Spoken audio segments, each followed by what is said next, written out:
And welcome to access denied. आज हम लोग बात करेंगे क्षय रोग के बारे में, ट्यूबरक्लोसिस। भारत को दुनिया की राजधानी बोला जाता है क्षय रोग के मामले में। दुनिया के टोटल केसेस में से 25% भारत में पाए जाते हैं। भारत की आबादी दुनिया की 13% है और 25% टीबी केसेस भारत में हैं। ये बहुत ही बड़ा नंबर है। लाखों लोगों को हर साल टीबी होता है और कई लाख लोग मारे भी जाते हैं।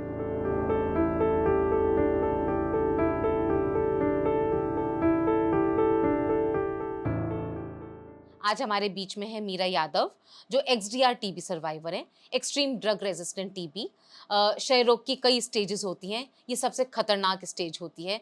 बहुत कम लोग इससे बच पाते हैं। मीरा उससे बच पाई।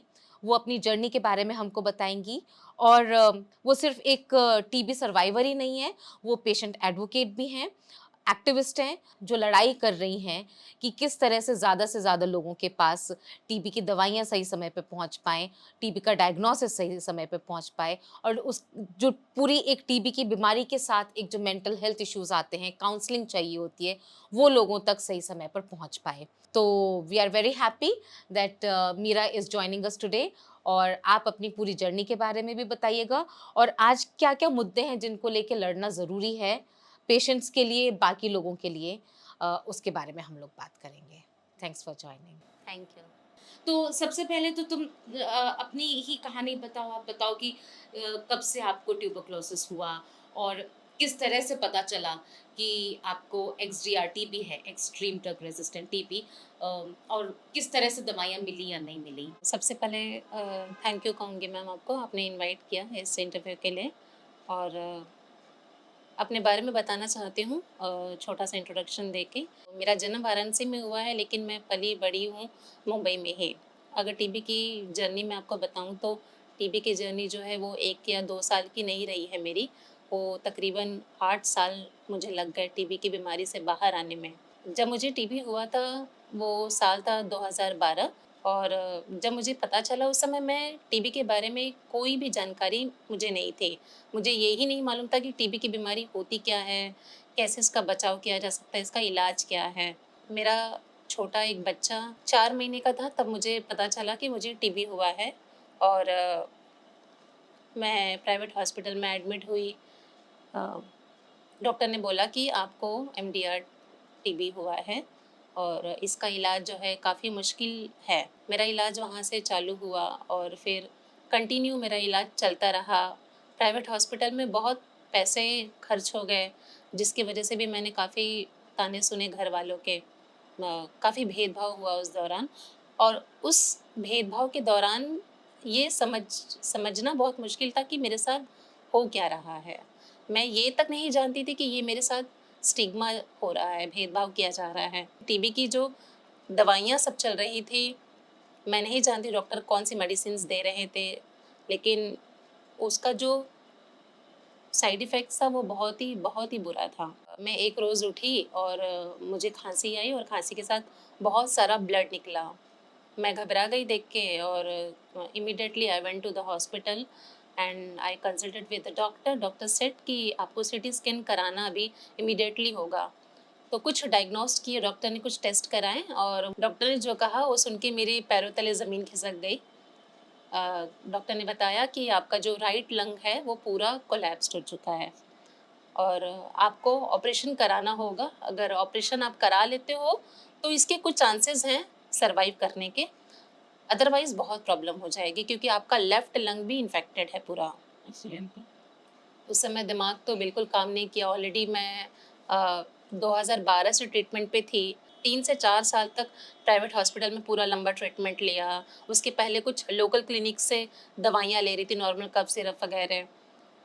प्राइवेट हॉस्पिटल में मैं एडमिट भी थी। फिर बाद में शिवरी टीबी हॉस्पिटल से मेरा पूरा 1.5 साल इलाज चला।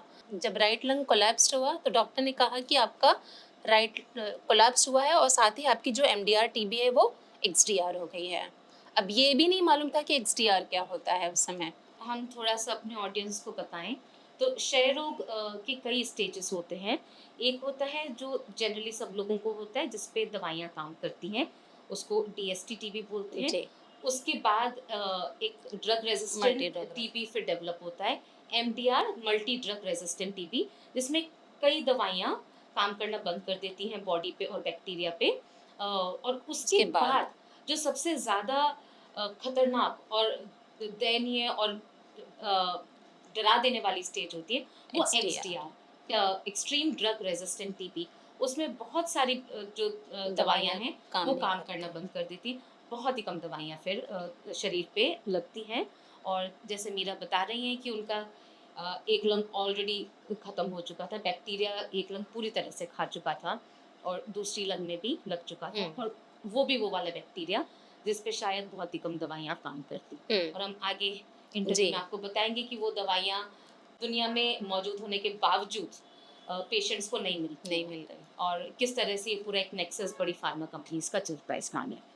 मेरा उस समय तो एक्सेप्ट करना बहुत मुश्किल था, पहली बात तो कि क्योंकि मैं उस अ, समय से गुजर रही थी, क्योंकि मुझे एक होप थी कि इतनी सारी दवाइयाँ मैं ले रही हूँ और उस समय इंजेक्शंस भी थे।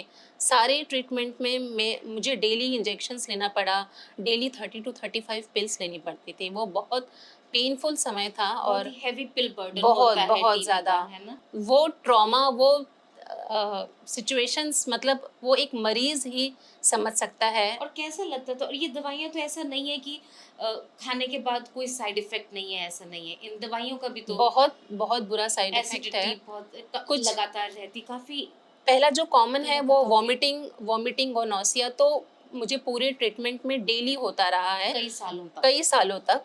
और इसके अलावा अलग-अलग दवाइयों के अलग-अलग साइड इफ़ेक्ट्स हैं। कुछ दवाइयाँ थी जिसको खाने के बाद में आँखों से ब्लर दिखता था विज़न। कुछ दवाइयाँ ऐसी थी जो लेने से पूरा कलर बॉडी का डिस्टोरेशन हो गया था, पूरा बॉडी ब्लैक और रेडिश में हो गया था पूरा। और कुछ दवाइयाँ भी ऐसी थी जिसको लेने से सुसाइडल थॉट्स बहुत आते थे।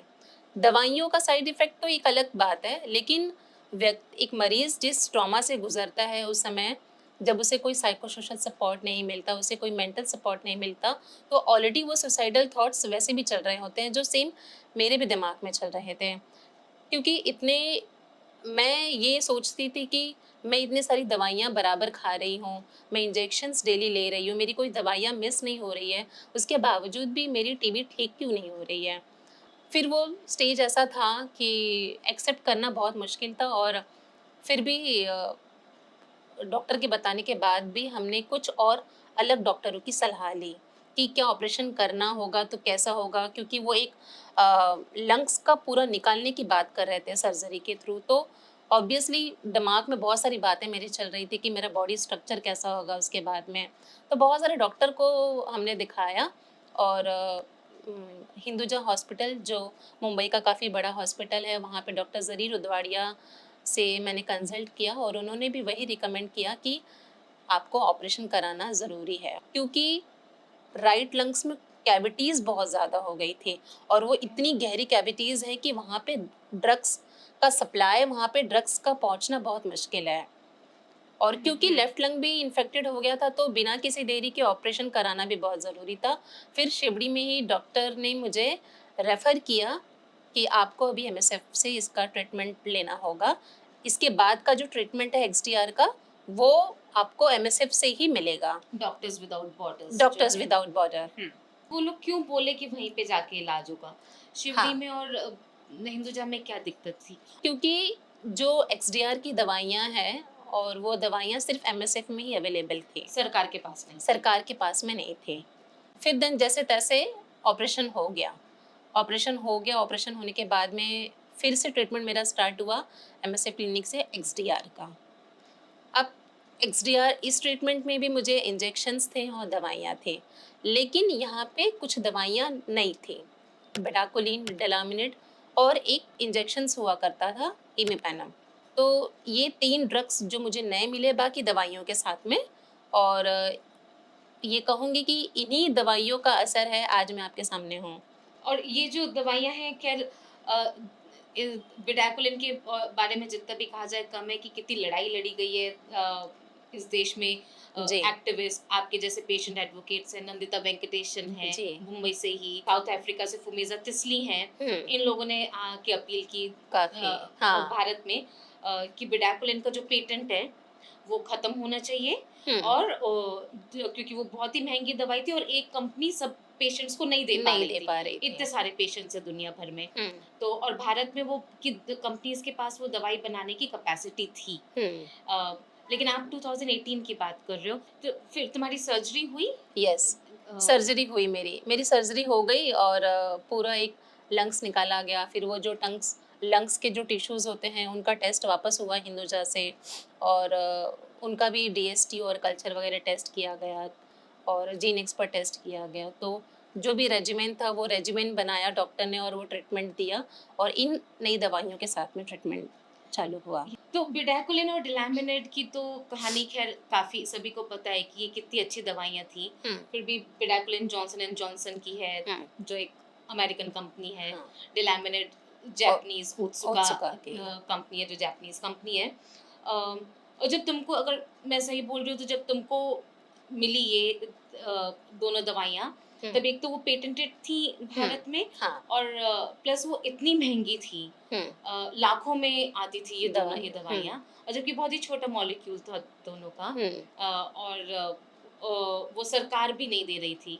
हाँ, और एक बहुत ही बड़ा केस हुआ था दिल्ली हाई कोर्ट में, जिसमें एक 18 साल की लड़की थी। हाँ, उसे श्रेया को अपनी जान भी गँवा देनी पड़ी गँवानी थी, पड़ी, जबकि वो कोर्ट गई और उसने बोला कि ये दवाइयाँ मेरा हक है और मुझे हक मिलना है मिलना चाहिए। चाहिए। और मेरे ख़्याल से उसी वज़ह से जिन आज लोगों को बाद में मिली हैं, मिली हैं। हाँ, ख़ास करके साल्वेज रेजिमेन की अगर मैं बात कहूँ कि बेडाकुलिन और डेलामिनेट एक अलग साल्वेज रेजिमेन है और उसके साथ ही इमिपेनम का भी होना जो कार्बापेनम की फ़ैमिली से आता है, हुँ। तो इनका एक एक्सडीआर पेशेंट्स उनके लिए कुछ होप हो सकता है। सेल्वेज रेजिमेन का मतलब यही होता है यही कि होता है जब कुछ नहीं बचे, तो तो वो कौन-सी दवाइयाँ हैं हाँ, जो बचा सकती हैं, बचा सकते हैं। वो ही महँगी हैं। तो उसके बाद जब तुम्हारा पूरा इलाज खत्म हुआ 2018 में, हुँ। अ, उसके बाद से कैसी ज़िंदगी? अब तो तुम ठीक हो गई थी, टीबी चला गया था, सो 28 अप्रैल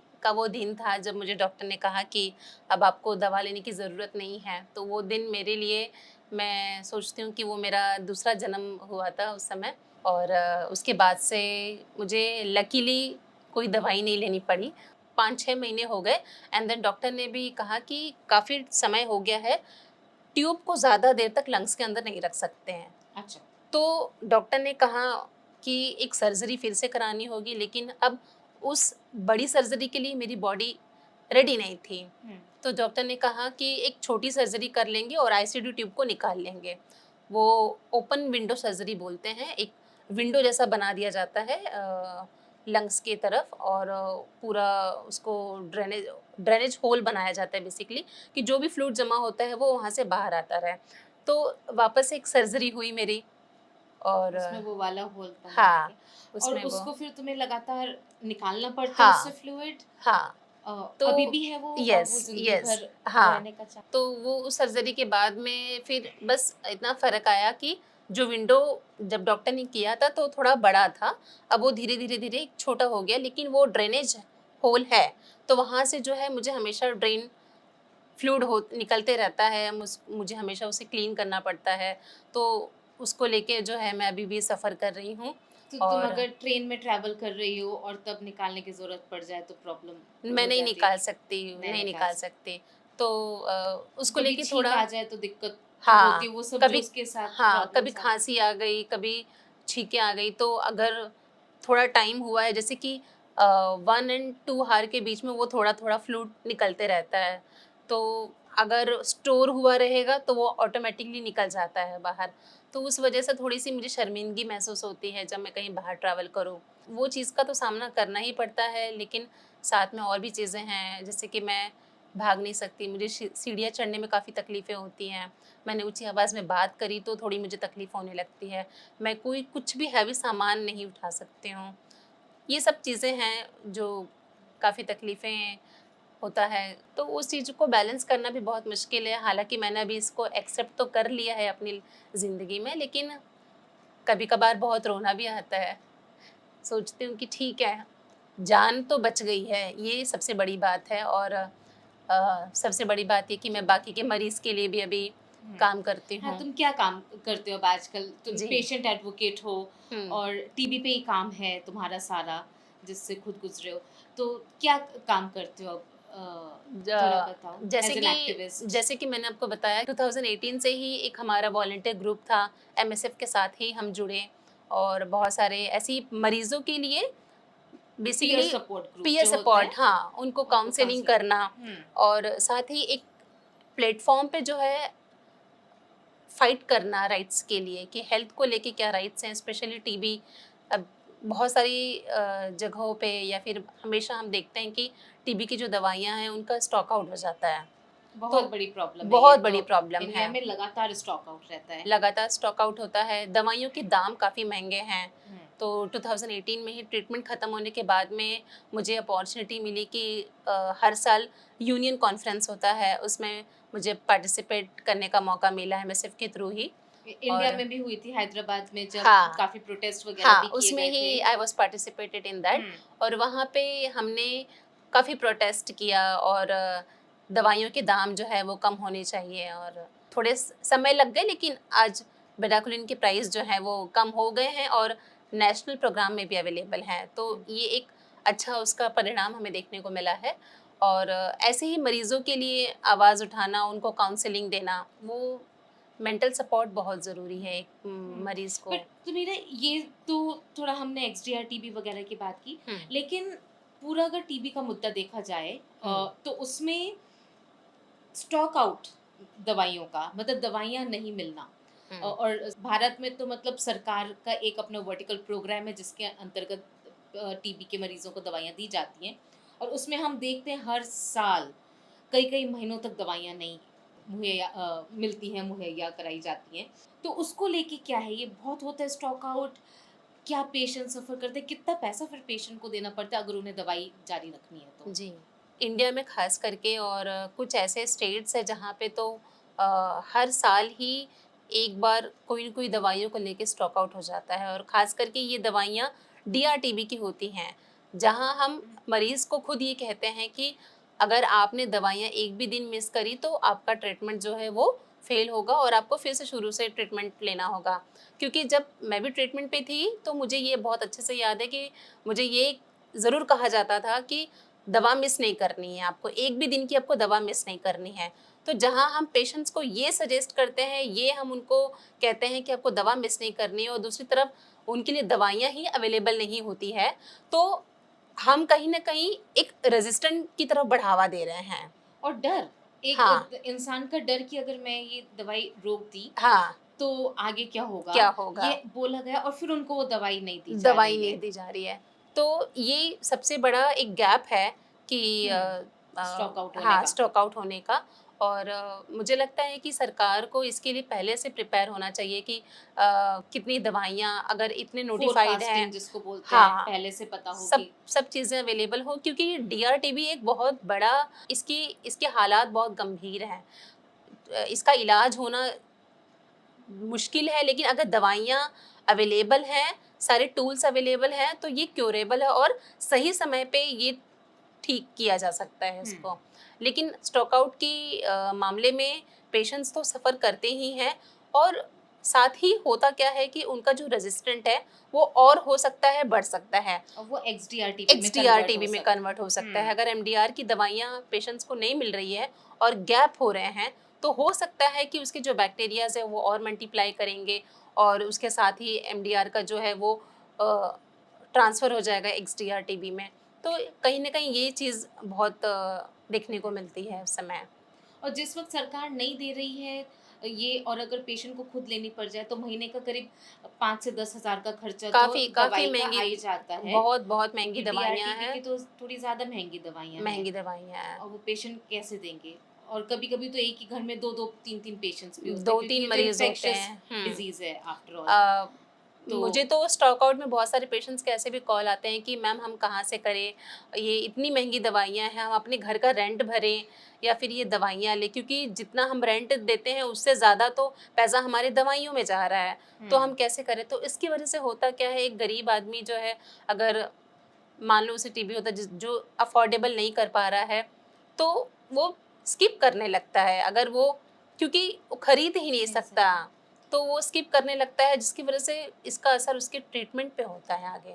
और टीबी तो वैसे भी गरीबों की बीमारी बोला जाता है, वो क्योंकि टीबी का रिलेशन सीधे के सीधे खान पान से है, खान-पान से न्यूट्रिशन लेके से है। है। तो गरीब लोग क्योंकि कम न्यूट्रिशन ले पाते हैं, तो उनमें ज़्यादा तो पॉसिबिलिटी होती है टीबी होने की। जी, स्लम्स में रहते हैं तो वो क्योंकि पास पास घर होते हैं, होते तो हैं एक जने को कॉन्टेक्ट्स के। होता है तो कांटेक्ट में आप हाँ, ज़्यादा आते हो, अगर किसी को भी हो जाए। तो वो सब कारण तो है ही in any hmm, case TB के। तो वो गरीबों को ही होता है, और आप उन्हीं को अगर दवाई नहीं देंगे तो ये तो टीबी बढ़ाने के तरीके बढ़ाने हैं। का ही, हाँ। ठीक करने की जगह स्टॉक आउट का मतलब आप टीबी बढ़ा रहे हैं, हुँ, इट्स सिंपल लैंग्वेज में। मतलब इट्स नॉट अ कहें पॉज, तो, it's an yes. Increase in that sense. तो एक जो जिस चीज़ से तुम खुद गुजर रही हो, वो है post treatment post TB complication, post complications. TB complications, जिसमें ट्रीटमेंट हो जाने के बाद भी, क्योंकि काफ़ी कुछ मुश्किलें रह जाती हैं हुँ, बॉडी में, शरीर में, उसको भी मैनेज करना पड़ता है। हाँ, लेकिन हमारे यहाँ तो वो ट्रीटमेंट जो पोस्ट टीबी कॉम्प्लिकेशंस का जो केयर है, हुँ। उसका कॉन्सेप्ट ही नहीं है। हम लोग अभी तो ट्रीटमेंट में ही काफ़ी अटके हुए हैं, और वो भी ढंग से नहीं कर पा रहे। कैसे होना चाहिए, कितना उसकी कितनी ज़रूरत है, सरकार को क्या करना चाहिए, अ, हम कैसे उस चीज़ के साथ डील कर सकते हैं? पोस्ट टीबी कॉम्प्लिकेशंस के लिए जो मेरा एक्सपीरियंस है, मैं उसके बेस पे यही कहूँगी कि और अगर मैं इसमें बस एक बार पहले ऐड कर दूं, क्योंकि हुँ, एक तुमने अपनी बताई बात की कैसे उसके साथ दिक्कत हुई। हम बहुत पेशेंट्स को जानते हैं जो अपनी परमानेंट हियरिंग लॉस हो जाता है, वो हुँ, कभी सुन ही नहीं पाएंगे। हुँ, ये टीबी की दवाइयों का साइड इफेक्ट देखने को मिला है। जी, ब्लाइंड हो जाते हैं वो, ब्लाइंड हो जाते हैं। देख नहीं पाएंगे कुछ कभी भी, पेशेंट्स की किडनी भी फेल हो चुकी किडनी है, फेल हो क्योंकि वो जाती है। दवाइयों का, हाँ, और ये सब दवाइयों का असर है। असर है। और बहुत सारे केसेस में लेट मिलने का दवाई का। हाँ, अगर शुरू में डायग्नोसिस हो जाता, तो सही तरह से हो ट्रीटमेंट, जाता शुरू में ही, हाँ, आपको अगर सैल्वेज रेजिमेंट चाहिए शुरू में ही, यस, वो मिल जाता। तो वो सब मिलते-मिलते इतना टाइम लग जाता है हाँ। कि आप अपनी नॉर्मल ज़िंदगी जीने की सेम कैपेबिलिटी खो चुके मेरा भी होते हैं। केस ऐसा ही था कि तो जब हुँ, एक्सडीआर मुझे पता चला और जब मेरा ऑपरेशन का टाइम आया, तो हुँ, डॉक्टर से मैंने पूछा कि मतलब क्यों ऐसा हुआ? शुरू से मैं ट्रीटमेंट तो ले रही थी बराबर, हुँ। तो डॉक्टर ने कहा कि आपको शुरू में ये ट्रीटमेंट मिलना चाहिए था, जो आप अभी एक्सडीआर का ट्रीटमेंट ले रहे हैं। बेडाक्विलिन, हाँ, डिलामिनेट, जब आपको इमिपेनेम। डायग्नोस्ड हुआ टीबी 5 साल पहले, ये आपको था। तभी ये ट्रीटमेंट मिलना चाहिए हुँ, था। तो कहीं न कहीं हम कह सकते हैं कि मिसडायग्नोस्ड हुआ, या ट्रीटमेंट सही ट्रीटमेंट नहीं मिला, तो अर्ली डायग्नोसिस और राइट ट्रीटमेंट मिलना इज़ मस्ट। और जिनको वो नहीं मिल रहा है, वो सरकार को सरकार ज़िम्मेदारी को, उठानी पड़ेगी। हाँ, कि टाइमली उसे अर्ली डायग्नोसिस करके उनका सही ट्रीटमेंट और सही रेजिमेन, उनको जो ट्रीटमेंट चाहिए वो ट्रीटमेंट पे डाला जाए, ताकि मेरे जैसा केस रिपीट ना हो। तो लेकिन अब क्या किया जाए अगर ऐसे, क्योंकि ऐसे केसेस अभी हैं, तो उसमें इंस्टीट्यूट्स बनने चाहिए, या फिर जहाँ पे टीबी केयर होती है वहीं पे ये एक इंस्टीट्यूशनलाइज़ होना चाहिए कि पोस्ट टीबी ट्रीटमेंट जो जी, कॉम्प्लिकेशंस है वो हमारे मैनेज करने नेशनल के लिए प्रोग्राम में ही, क्योंकि उनको। जब वहाँ से ही टीबी का इलाज होता है, तो सरकार को पोस्ट टीबी कॉम्प्लिकेशंस के लिए कुछ अ, लाना चाहिए। जैसे कि सबसे पहले तो मैं कहूँगी कि मरीज़ों का लाइवलीहुड के बारे में सरकार को सोचना चाहिए। बहुत सारे मरीज़ ऐसे भी होंगे जो चल फिर नहीं पाते होंगे, क्योंकि ये उस मरीज़ की गलती नहीं है, लेट डायग्नोसिस होना या सही ट्रीटमेंट मिलना, ये शायद कहीं न कहीं एक सिस्टम जो गैप है, उसकी उसकी गलती है। इसके लिए कुछ न कुछ प्रावधान होने चाहिए कि लाइवलीहुड के लिए सरकार कुछ उस पे इन्वेस्ट करे, और इसके साथ ही पोस्ट फ़ॉलो-अप कई जगहों पे होता है, कई जगहों पे नहीं होता है। हुँ, हुँ। कुछ इंस्टीट्यूशन शायद 4 महीने या 6 महीने तक पोस्ट फ़ॉलो-अप लेते हैं, उसके बाद, लेकिन ये शायद हमारे पब्लिक सिस्टम में नहीं है कि पोस्ट टीबी फ़ॉलो-अप हो।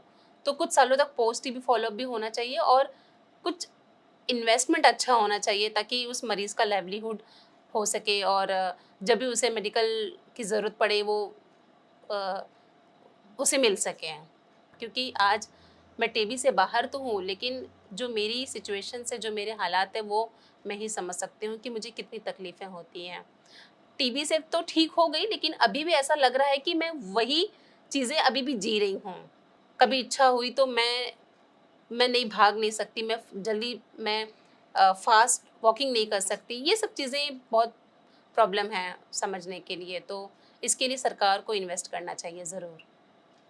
थैंक यू मीरा, हमारे साथ आज अपना समय बिताने के लिए और बताने के लिए कि एक टीबी के पेशेंट को किन-किन चीज़ों से गुज़रना होता है। डायग्नोसिस से लेके जो लेट होता है, से लेके दवाइयाँ जो महँगी होने के कारण मिल नहीं पाती हैं या सरकार के सिस्टम में नहीं होती इसलिए नहीं मिल पाती हैं। और इलाज हो जाने के बाद भी किस तरह की कॉम्प्लिकेशंस पेशेंट्स को भुगतनी पड़ती हैं और पूरी ज़िंदगी एक तरह से टीबी के साथ जीना पड़ता है, अगर बैक्टीरिया आपकी शरीर से चला मेरे जाए उसके बाद भी। जी, मीरा ने वो सब बताया हम लोगों को लेकिन मेरे ख़्याल से एक इंस्पायरिंग चीज़ यही है कि मीरा लड़ रही है खुद के लिए भी और बाकी लोगों के लिए भी जी। कि बाकी लोगों को सही समय पे सही दवाइयाँ मिल पाएँ और डिलेड डायग्नोसिस और ट्रीटमेंट नहीं हो। So I think that is the takeaway from today's interview. Thank you for joining, Meera. Thank you thank so you so much. Much ma'am.